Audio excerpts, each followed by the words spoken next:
கொண்டாட்டம்தான் சந்தோஷம்தான் summer camp வந்தாச்சையா.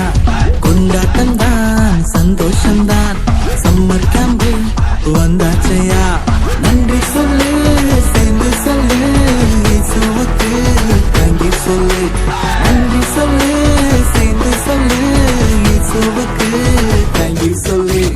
வா வா வா வா தம்பி நீ ஆட்டம் போட ஓடி வா. வா வா வா வா தங்கை நீ பாட்டு பாட ஓடி வா. வா வா வா வா தம்பி நீ ஆட்டம் போட ஓடி வா. வா வா வா வா தங்கை நீ பாட்டு பாட ஓடி வா.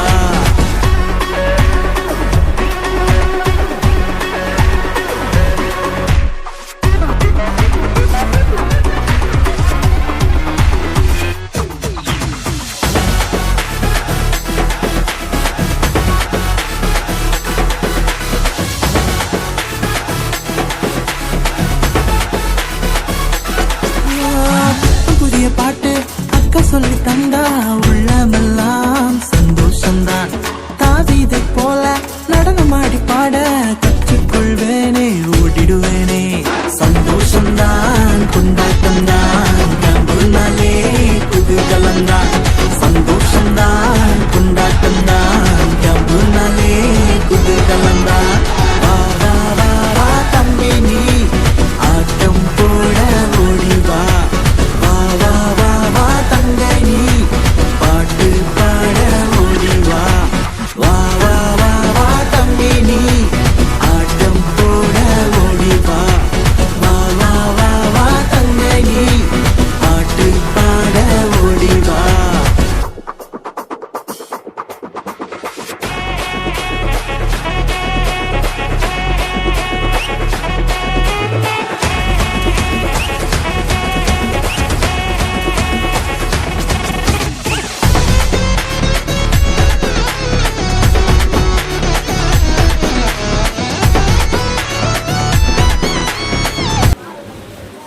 முதலாவது அந்த ஆசிரியர்களுக்கு நினைவுபடுத்துகிறேன். ஒரு சில வார்த்தைகளை வாசிக்கும் கேட்கிறேன். ஏன் இந்த ஊழியம் ரொம்ப முக்கியமான ஊழியம் அப்படின்னு சொல்ல போனாக்கா, முதலாவது உங்களுடைய பிள்ளைகளை நீங்கள் அனுப்பியிருக்கீங்களே, அதனால உங்களை இயேசுவின் நாமத்தினால் வாழ்த்தி வருவீர்கள். ஏன்னா உங்க பிள்ளைகளால் வெள்ளைய சுத்தாதபடிக்கு நீங்கள் நல்ல ஒரு காரியங்களை கற்றுக்கொள்ளும்படியாய் உங்களை அனுப்புவதற்காக நான் உங்களை வாழ்த்துகிறேன். அது மட்டுமல்லாமல் புலம்பல் 4ஆம் அதிகாரம் 4-5 ஒரு வாசிக்கும்படி என்பதை கேட்கிறேன். புலம்பல் புத்தகம் 4ஆம் அதிகாரம் 4ஆம் அதிகாரம் 4 வசனம் 5 வசனம்.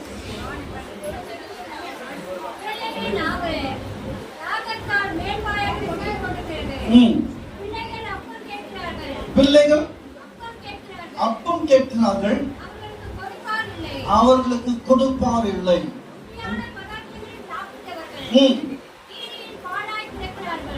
பாழாய் கிடக்கிறார்கள்,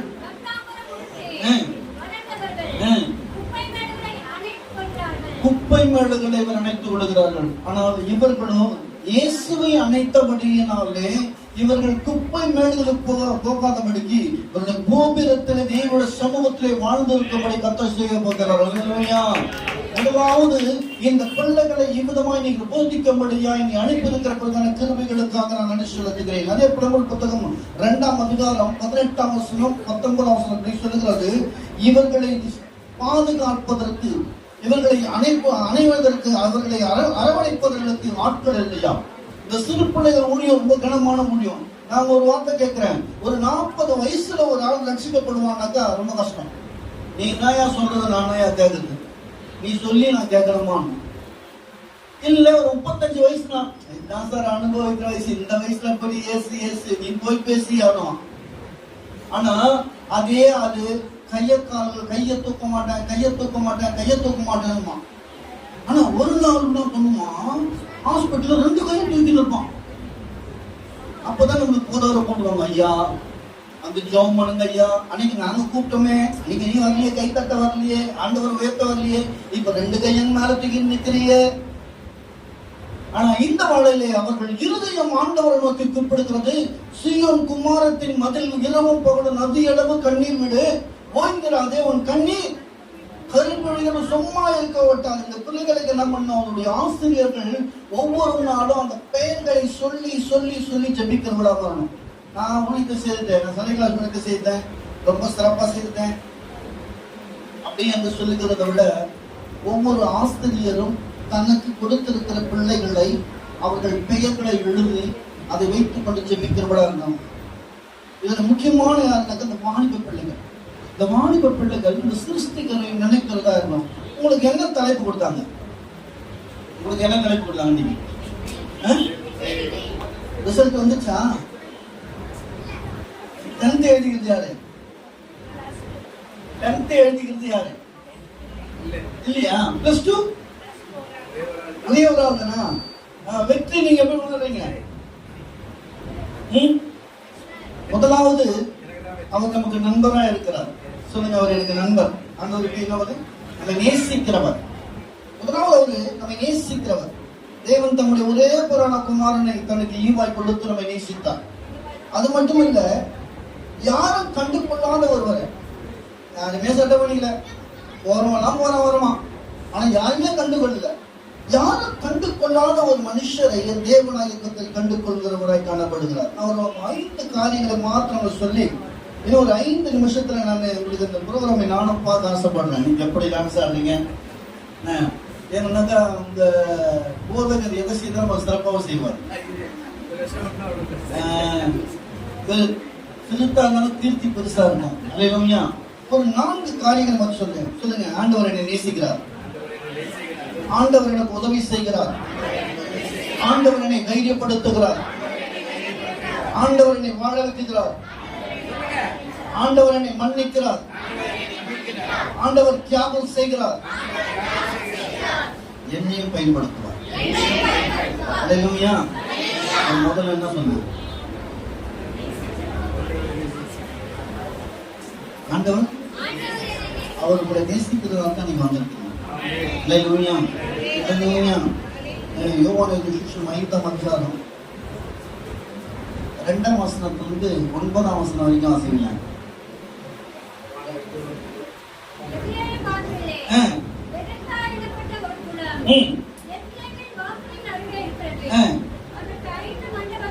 எத்தனை மண்டபம் உண்டு? 5 வாசல்கள் உண்டு. ஓகே.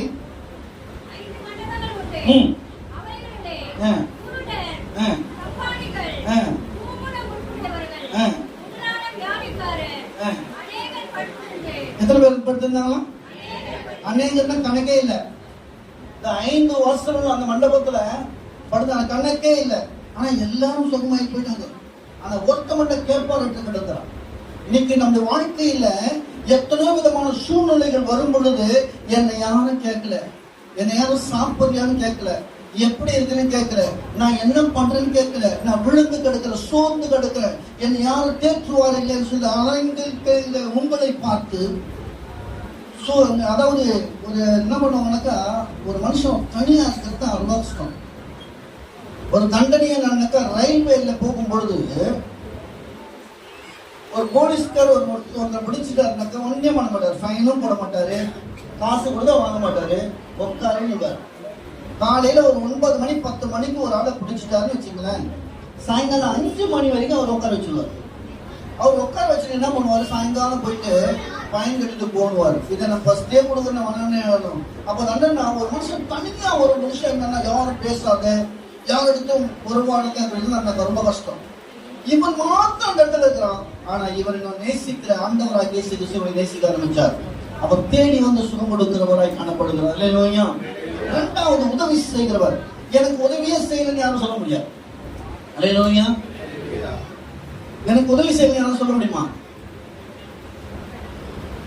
நம்ம எல்லாம் ஒரு காரியம் கூட சொல்ல முடியும். ஆரம்பத்துல இயேசுவை நேசிக்காத போது வெறுங்கையா இருந்தேன், இப்ப நான் 2 பரிவாரங்களோட இருக்குன்னு சொல்ல முடியும். அல்லேலூயா. நீங்க அமைதியா இருக்கிறத பார்த்தா ஒரு பீரை தான் வச்சிருக்கிற மாதிரி இருக்குது. நீங்க உங்க வீட்டுல இருந்து அம்மா வீட்டுல கொடுத்து ஒரு பீரமா இருக்கும், அதுல ஒரு குறிப்பிட்ட புடவை தான் வச்சு கொடுத்துருப்பாங்க. இப்ப புடவை வைக்கிறதுக்கு இடம் இல்லாத பீரோ நிறைஞ்சு கிடக்குது. ரெட்டிப்பான நன்மையால் நிரப்பிக்கிறாரு. இது போததான் உங்களுக்கு அல்லேலூயா, அல்லேலூயா. ஆண்டவர் எதை செய்தாலுமே இரட்டிப்பான நன்மையால் உதவி செய்கிறவர் இருக்கிறார். நம்ம கேட்டு கணவன் பிள்ளை யாருமே உதவி செய்ய மாட்டாங்க. சரியா பார்க்கலாம், ட்ரை பண்றேன், முடிஞ்சா பார்க்கலாம். இத்தனை வார்த்தைகளை பேசுகிற அநேகர் உண்டு. ஆனா இயேசு கிறிஸ்து செவி சாய்க்கிறவராக இருக்கிறார். கேட்கிறதுக்கு முன்பே சொல்றாரு, என் வாய் புறுவதற்கு முன்பதாகவே வேண்டுதலை இருந்திருக்கிறாராம். யாரும் சொல்ல முடியுமா? யாருக்கு நீ நினைக்க எப்படியா தெரியும்? ஆனா இயேசு கிறிஸ்து நான் நினைக்கும் போது எனக்கு செய்ய வல்லவராக. மூன்றாவது காரியம் தைரியப்படுத்துகிறவர். தைரியப்படுத்துகிறவர் சொன்னாக்கா நமக்கு எல்லா காரியங்களையும் பார்த்த ஒரு பலவீனம் வந்துடும். என்ன ஹாஸ்பிட்டலுக்கு போனா போதும், இன்னொரு பேஷண்ட்டை பார்த்தாலும் அவங்களுக்கு நடக்கிற காரியங்களை பார்த்தாலும் நமக்கு என்ன வந்துடும்? ஒரு பயம் வந்துடும். ஒரு சின்ன ஒரு காரியத்தை போனாக்கா எல்லா யோசனை ஒன்னா சேர்ந்து உடனே ஒருத்தருக்கு போன் அடிப்போம். யாருக்கு அடிப்போம்? போன போயிருக்குது டாக்டராண்ட, போறது டாக்டராண்ட. யாருக்கு போன் அடிப்போம்? யாருக்கு போன் அடிப்போம்? மாஸ்டருக்கு, ஆம்புலன்ஸுக்கா? இல்ல, போறதுக்கு முன்னாடி யாருக்கு போன் அடிப்போம்? மாஸ்டருக்கு அடிப்போம். முதல்ல என்னன்னு, ஐயா இந்த டாக்டருக்கு அடிச்ச உடனே இவர் அந்த டாக்டர் கனெக்ஷன் கொடுப்பார். அந்த டாக்டர் கனெக்ஷன் கொடுத்த பிறகு அங்க போறதுக்குள்ள அது நல்லா இடம் நார்மல் ஆயிடுவாங்க. அல்லேலூயா. இது எந்த மனுஷனும் செய்யறதுல நாம் விசுவாசிக்கிறபடினாலே நம்மை தைரியப்படுத்த ஒரு சோர்த்து போயிருக்கிற நேரத்தை உடனே கவலைப்படாம என்ன பண்ணாரு? ஹாஸ்பிட்டலுக்கு போறீங்க, அங்கேயா போறீங்க, ஐயோ அங்க போன முடியாது சொல்ல மாட்டாரு. புரியுதா? போறீங்களாமா, நீங்க போங்க, நான் ஜெபம் பண்றேன். அவ்வளவுதான், ஒரே வார்த்தை தான். அல்லேலூயா. அந்த வார்த்தை தைரியப்படுத்த வார்த்தையா இருக்க. ஏன்னு சொன்னால் தேவ மனுஷன் ஒரு வார்த்தை சொல்றான்னு சொன்னாக்கா அதே வார்த்தை திரும்ப இடத்தில் வருகிறது என்று சொன்னால் தேவ ஆவியான ஒரு உறுதிப்படுத்துகிறார் என்று அர்த்தம். அல்லேலூயா, அல்லேலூயா. எந்த டைம் முடிச்சு கடைசியா ஒரே ஒன்று சொல்றேன், ஆண்டவர் மன்னிக்கிறவர். அல்லேலூயா. அந்த மன்னிக்கிறவங்க மறக்கிறது ரொம்ப கஷ்டம். ஈஸியா மன்னிச்சுக்கலாம், ஆனா மறக்க முடியாது. ஒருத்தருக்கு ஒரு காரியம் செய்து அவனுக்கு போறான் பொறுப்ப மன்னிச்சுட்டு போட அப்படின்னு சொல்லிட்டோம்னு வச்சுக்கியா, நம்ம அந்த காரியத்தை அவனை உண்மையா மன்னிச்சுட்டுமா? எங்கன்னா பார்த்து போ தெரியுமா, அது என்ன பண்ணு தெரியுமா, அது போன போது மன்னிச்சு விட்டேன். அப்ப நீ என்ன பண்ணல, இன்னும் அதை மறக்கவும் இல்லை, அப்ப உண்மையா நீ மன்னிக்கவும் இல்லை. ஆனா ஆண்டவராக இயேசு கிறிஸ்து நாம் பண்ண தப்பிதங்களை அவர் நினைச்சிருப்பாருனாக்கா நம்மளுடைய ஜீவனோட இருக்க முடியுமா? சரி, 5 விதமான வியாதிகள் வந்துச்சு. முதல் வியாதி என்னது? கொரோனா. அப்புறம் ஒண்ணு இதெல்லாம் மறந்துட்டீங்களா? என்னமா உண்மைதான். அப்புறம் தக்காளி நம்ம ஒரு 5 விதமான நோய் வந்துச்சு. இதுல எத்தனையோ பேர் போனா உன்னை எண்ணி ஆண்ட தன் பாவங்களை மன்னித்தபடினால்தான் நீயும் ஆனந்த ஜீவனோடு நின்று கொண்டிருக்கும். எத்தனை விதமான வியாதி வந்தாலும் இயேசுவேன் கூப்பிடுற நேரத்துல என் பாவங்கள் எல்லாவற்றையும் மன்னித்து, என் அக்கிரமங்கள் எல்லாவற்றையும் மன்னித்து, என் நோய்கள் எல்லாவற்றையும் குணமாக்கி என் பிராணனை இன்னைக்கு வரைக்கும் வச்சிருக்கிறான்னு சொன்னாக்கா நான் அவரை கூப்பிடுகிற வேலையில எனக்கு பதில் கொடுக்கிற ஒரே தெய்வம் மன்னிக்கிறதே அவர் ஒருத்தர் தான்.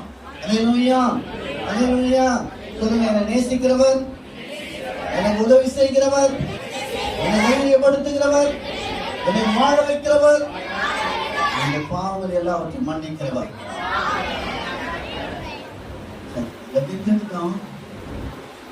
கிளாஸ் வந்துட்டோம். விசேஷமாய் இந்த வாலிப பிள்ளைகளுக்கு எடுத்த டீச்சரை நாம் கனப்படுத்த விரும்புகிறேன். இந்த வாலிப பிள்ளைகளுக்காக இந்த பெரிய கிளாஸ் எடுத்த டீச்சர் யார்? நம்ம கை கொடுத்துருங்க. நீங்க தான் கத்தர்களுடைய ஆசீர்வதிப்பார். இந்த பிள்ளைகளுக்கு நீங்க செய்ய வேண்டிய ஒரு காரியம்னாக்கா அந்த பிள்ளைகளுடைய பெயர்களை எழுதி அந்த பிள்ளைகளுக்காக நீங்க தொடர்ந்து ஜெபிப்பீர்கள் சொன்னால் அந்த பிள்ளைகள் நிமித்தமாய் ஆத்துமாக்கள் பெருகும், சபைகள் விருத்தியடையும். அந்த பிள்ளைகள் இந்த வாலிப வயதிலே சிருஷ்டிகளோடு கூட உருவாடும் போது பாவ சிந்தனைகள் அவர்களுக்கு வராது, பாவ எண்ணங்கள் அவளுக்கு வராது. அவர் விழுந்து போகாதபடிக்கு அந்த குடும்பத்தினுடைய மரியாதை, நல்ல மதிப்பெண்களை, நல்ல காரியங்களை ஒரு கீழ்ப்படிந்து உள்ள பிள்ளையாய் இந்த தேசத்துக்கும் இந்த சபைக்கும் ஒரு சாட்சியாய் நிற்கிறவர்களாக மாறுவார். அல்லேலூயா. இதுக்கு ஒரே ஒரு காரியம், அந்த பிள்ளைகளை விசாரிக்கிறது. ஒரு பிள்ளை ஒரு வாரம் வரலைன்னா மறு நிமிஷமே அவர்களுக்கு போன் செய்து அந்த பெற்றோர் போன் செய்து என்ன என்று விசாரிக்கிறவரை காணப்படணும். ஒருவேளை இயேசுவை அறியாதவர்கள் யாராவது வந்திருப்பேன்னு சொன்னா, என் பிள்ளை டான்ஸ் ஆடுது, நான் போய் பார்க்க போறேன், என்ன வந்திருக்குன்னா உங்களுக்கு ஒரு காரியம் சொல்றேன், உங்களோட பிள்ளைகளை போறதோடு நீங்கள் அனுப்புவீர் என்று சொன்னா, நேசிக்கிறது ஒரே ஒரு ஆண்டவராக இயேசு கிறிஸ்து உங்க பிள்ளையும் நேசிப்பார். நீ சொன்னா என் பிள்ளையோட மக்கு அது தேர மாட்டது உருப்படாது என்று சொல்லி இப்படிப்பட்ட ஒரு பிள்ளைகளையும் தேவனாகிய கர்த்தருடைய சமூகத்தில் வரும்போது விசேஷ ஞானத்தினாலும் பலத்தினாலும் கிருபையினாலும் தேவ தயவுனாலும் அவர்களை நிரப்புகிறவராக இருக்கிறார். அல்லேலூயா, அல்லேலூயா. நல்ல ஒரு காரியங்களை இந்த 5 நாட்கள் இந்த பிள்ளைகள் கொண்டாங்க. அதாவது தாய் தகப்படி கீழ்ப்படியும்படியா சில பாவங்களை தேவனாகிய கர்த்தர் மன்னித்திருக்கிறார். அதனால இந்த பிள்ளைகளை அதிகமாய் ஆண்டவர் நேசிக்கிறார். அது மட்டுமல்ல, உங்களையும் ஆண்டவர் நேசிக்கிறார். நம் கண்களை மூடி நாம் ஜெபிப்போம். Thank you Lord Jesus. எங்கள் அன்பின் பிதாவே, இந்த ஆசீர்வதிக்கப்பட்ட நல்லவர்களுக்காக நன்றி இருதயத்தோடு துதிக்கிறோம். அருமையான இந்த சிறு பிள்ளைகளுக்காக நாங்கள் நன்றி செலுத்துகிறோம். கர்த்தாவே, இந்த 5 நாட்கள் ஆண்டவர் உம்மோடு கூட அவர் சிந்தனைகளை ஒத்து உறவாடி ஒரு பெரிய காரியங்களை செய்யும்படியாய் செய்த பிரதான கிருபைகளுக்காக நன்றி செலுத்துகிறோம். இதனுடைய டைரக்டருக்காக, இதனுடைய ஆசிரியருக்காக, இதனுடைய போதகருக்காக, ஆண்டவரே அவருடைய பெற்றோருக்காக, ஆண்டவரே உதவி செய்த வாலண்டியர்ஸுக்காக, ஒவ்வொரு நாளும் இந்த ஆமாரங்களை உதவி செய்த ஒவ்வொரு குடும்பங்களுக்காக ஆண்டவர் நாங்கள் நன்றி செலுத்துகிறோம். கர்த்தாவே, இரட்டிப்பான நன்மை நாங்கள் குடும்பங்களை ஆசீர்வதிக்குமாறு கிருபைகளுக்காக நன்றி செலுத்துகிறோம். தொடர்ந்து அந்த பிள்ளைகள் சபைக்கு வரவும், அதன் நிமித்தமாய் அவருடைய வாழ்க்கையில் ஒரு திருப்பு முனை ஏற்படுத்தும் உதவி செய்வீராக. ஆண்டவரே, இந்த +2 எழுதியிருக்கிறோம், அந்த பிள்ளைக்காக ஜெபிக்கிறோம். நல்ல மதிப்பெண்களோடு தரிசனங்களோடு நிறைவேற்றப்படும் கிருபைகளுக்காக நன்றி செலுத்துகிறோம். தொடர்ந்து பாதுகாத்துக் கொள்ளும், ஆசீர்வாதம் நடத்தும். எங்களை இயேசுவின் நாமத்தினால் ஜெபிக்கிறோம் நல்ல பிதாவே. Thank you pastor. தேங்க்யூ.